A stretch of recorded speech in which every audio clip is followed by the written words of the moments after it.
If your brand belongs in the heart of the yachting world, this is where it happens.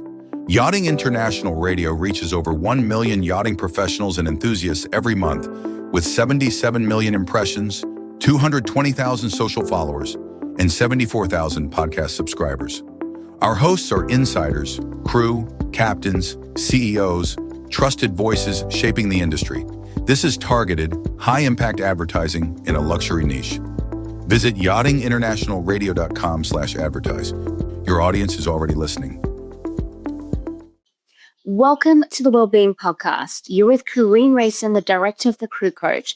My experience lies in organizational psychology, counseling, and business. If you know the anxiety of being constantly doubted, micromanaged, or humiliated, you're not alone. This episode is your space to hear real stories from crew who've been there and discover tools, advice, and hope to help you reclaim your confidence and well-being. In today's episode, we're talking about toxic leadership and bullying. In this episode, we'll be addressing narcissistic behavior, toxic leadership, and bullying. Let's dive in. Firstly, before I begin, I just want to thank you for your courage and bravery to share your story, because I know it's not an easy story to share.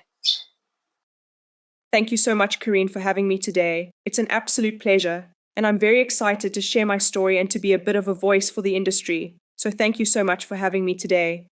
So before we begin, can you share a little bit about why you joined the industry and perhaps your expectations, what you were hoping to experience in the industry, and the position that you were in on board where you experienced toxic leadership?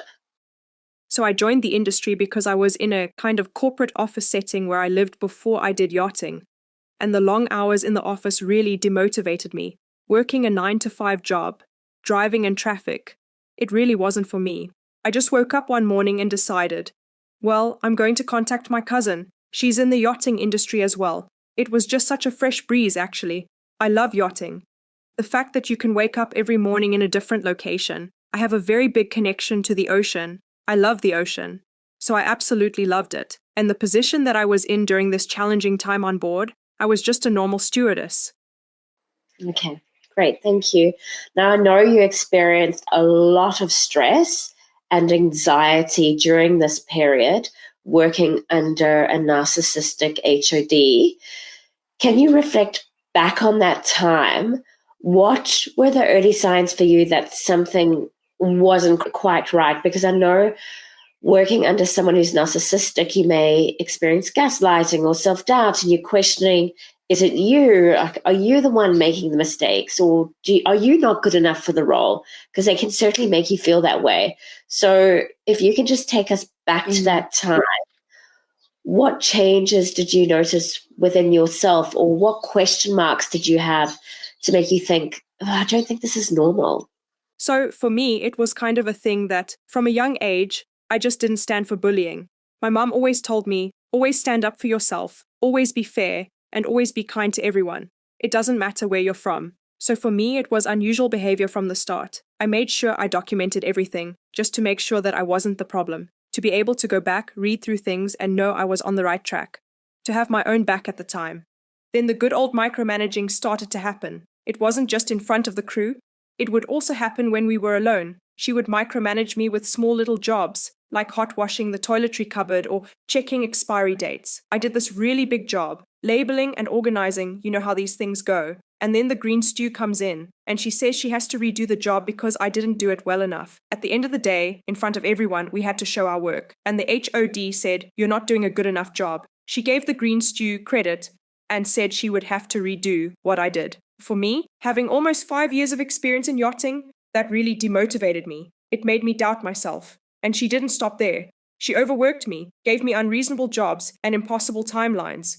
But I pushed through. I got it done. And still, she said it wasn't good enough. In front of the whole crew, she said I wasn't capable of doing inventory. In the morning meetings, she'd say someone needed to help me, even though I had plenty of experience, even on a new build. It was so demoralizing. I tried to explain myself. I even over-explained, told her I was more than willing to do the job, but she just said, it's not for you. I have something better for you to do. Then she'd put me in the laundry, and keep me there for months on end. She humiliated me in front of everyone. Switching watches, for example. I have a boyfriend and we'd been long distance for a long time. He flew all the way to see me and I'd made all these plans. She knew about it. The captain knew about it. I thought I could switch watches with the engineer. But she said, "No, you're not switching. You should know better." She humiliated me in front of everyone. And it didn't just happen once. She screamed at me for not being in my night uniform quickly enough. I'd take maybe 3 minutes. Deodorant, get ready. And she claimed it was 20. She constantly blamed me for things that weren't true. She'd ignore me in meetings. If I spoke up during an interior chat or joined in a light-hearted conversation, she'd just act like I wasn't there, completely dismiss me. Then, a family member I was very close to passed away suddenly. It was a huge shock for my family. The day I had to leave on compassionate grounds, she told me, "You're not working hard enough. You're not pulling your weight." That moment, that was really big for me. There was no compassion, no comfort, no support. Nothing from her as my HOD. She just brushed it off. All these things built up over time and created a lot of anxiety for me at work. I started to doubt myself. I started to doubt my work ethic, even though I was constantly pushing harder, working through breaks, through my off time, and still, it was never good enough. It made me feel small, made me feel like no matter what I did, I couldn't win. When you deal with a narcissist, and yes, abuse is a strong word, but that's what it is, you start to constantly seek validation from that person. You crave their approval, even though you'll never get it, and you have to make peace with that. You have to know there's nothing wrong with you. So yes, I hope that answers your question. You've answered a lot of my questions, in fact. Just curious to know, how did your teammates respond to the treatment that you were getting dished out by this HOD? So they were all very scared. Everyone was really scared to stand up to this person in the whole team. The moment you speak up, that individual, the HOD, the narcissist, misuses their behavior, misuses their power, and the position of hierarchy they're in. They know exactly what they're capable of. It was all about power, and a lot of the crew were very scared, so no one would actually speak up. Everyone would just kind of brush it off, which is really sad. No one stood up for me. I was alone, and I had to face all of these things on my own. Luckily, I had a crew member who supported me really well during that time. She actually introduced me to online therapy, to an online counselor, and that really helped me. She really helped me. I remember one time I had a full anxiety attack after this individual, the HOD, the narcissist, screamed at me and told me I wasn't good enough. I went straight to my cabin, completely broke down, and had a total meltdown. My cabin mate found me and comforted me. She held me and gave me a hug. She was actually the only person who truly supported me through it. So, I had her, and I had you, obviously, the crew coach. I contacted you because I know you're well known in the industry, and you understand how things work in yachting. And honestly, those two things, that support, are what got me through it. So the captain, was he aware of the behavior that was happening? He was aware. I actually went up to him several times about the situation with this individual, and nothing was done. I tried to over-explain myself, but obviously they are friends, so okay. He takes the trust in that HOD to do her job correctly, and he believes everything she says. But in reality, he doesn't know what's going on downstairs. So no, he never had my back. He supported me when I needed compassionate leave to go home and be with my family, and I'm grateful for that. But after that, no, there was never any support from the captain whatsoever. Okay, and the turnover on that vessel, did she have a reputation of treating particular crew members in the same manner, and there was a high turnover? No, in the beginning, it was quite a new vessel. Not a brand new build, but a new owner had just bought the boat. At first, there wasn't a high crew turnover. I was the first one who actually said, "I'm done with this. I'm not standing for this kind of behavior." After that, several crew left after me, so it was kind of like I broke the ice in a way. Yes, I was the first one to leave, and then slowly but surely, people started to leave and resign. Did you ever make a report? If you follow the reporting procedures for such matters, did you ever report it to DPA or Yacht Management? Well, if the captain's not going to help me, and no one else is going to help me, then who else is going to help me? At that time, we had to change management company and change flag, so I didn't even know who to go to. And on the notice board, there wasn't really a DPA contact. It was only a number, no email. And honestly, I think I was quite scared, because I doubted myself a lot. I really thought I was the problem. But going back over everything, documenting it all, and hearing other crews' experiences later on, I realized they had the same problems. So, yeah, I think that was kind of the PTSD, the aftershock of working with a narcissist. You start to doubt yourself a lot. So was that hard for you carrying through that self-doubt in your next job search? 100%. I still struggle with it till this day, but I know and I have the right tools to cope and to work through it. What are some of those tools that helped you?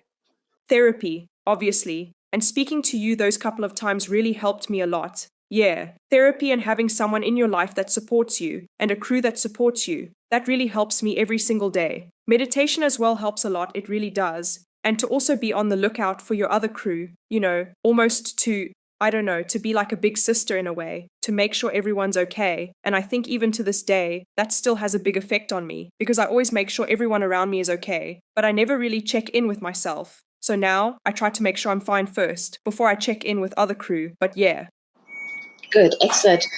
Okay, so what would your advice be for others who are in a similar situation to you? Because I know it took a lot courage for you to actually leave that vessel, and maybe looking back, you would have told your old self, leave, don't stay. It's not worth it. Wow, there's a lot that I want to say, but the only advice that I can give you is speak up. I know it's very scary, but if you can, even speak directly to the management companies, captains. Even if you can, lean on your crew, or even yacht owners. One thing I want them to understand is that toxic leadership doesn't just damage morale. It causes long-lasting harm to the crew's well-being, performance, and retention. It's so important to see these things at a very early stage, because it creates fear, burnout, and mental health issues that don't just show up physically, but mentally too. And it also doesn't just disappear when the contract ends. Investing in healthy leadership isn't a luxury. It's essential for a safe, professional, and highly functional team. A positive culture starts at the top, and it matters more than you think. So the first thing I would say is look after yourself, look after your crew, and look after your teammates, your family. See the signs early, document everything, and remember, what you feel is right. No one can tell you what you feel. If you feel someone is being unreasonable with you, stand up, go to the captain, and if that doesn't work, go seek help. If there's any crew who feels stuck or unseen or doubting themselves, please know that it matters how you feel. It matters. Abuse isn't always loud or obvious, and just because others brush it off doesn't mean you have to. You deserve to feel safe, respected, and supported at work. You're not weak for struggling. You're human. You're a crew member. You're putting your whole life into this industry, into this work. Reaching out and speaking up matters, and remember, you're not alone. There are so many people going through the same thing, and there is a way forward. 100%. 100%. Great Now, advice. Last question. What would you like to see from the industry in terms of weeding these particular toxic leaders out? What can we do better as an industry? I think the hiring process is a big thing that really needs to change. I do understand that crew recruitment can be, word of mouth or through crew agencies, but I think background checks are very important. And not just the normal references on your CV, but also character references from crew who actually worked with you, people who were part of your team. I was actually talking to one of the crew members I used to work with, and we were saying one of the most important things, aside from your ENG1 that you do every second year, which is a physical exam, is that there should maybe also be a psychological exam included in your ENG1, something that's compulsory, something you need certification for every couple of years. It might sound bold, but I think that's really important. And yes, the industry needs to be kind to each other. We're all in the same boat at the end of the day. We're all here for the same reasons, to work hard and to travel. And I think people who don't have good intentions, you see it, and they shouldn't be in the yachting industry. The yachting industry should be fun, but I feel it's not fun anymore. It's becoming just work, and I don't think owners really know what's going on. A lot of things get brushed off, and I think yacht owners should realize who they're hiring and ask themselves, is that okay? Is that the kind of person they want their crew members to speak to? Because we as crew would never speak to their guests like that. So yeah, I think psychological evaluations before joining a yacht and deeper background checks, not just normal references, but real character references from people you've actually worked with. That would make a big difference and hopefully be a real breakthrough for the industry. Yeah, the thing is the guests and the owners should feel the knock-on effect of what's happening beneath. So when I say beneath, obviously with the crew.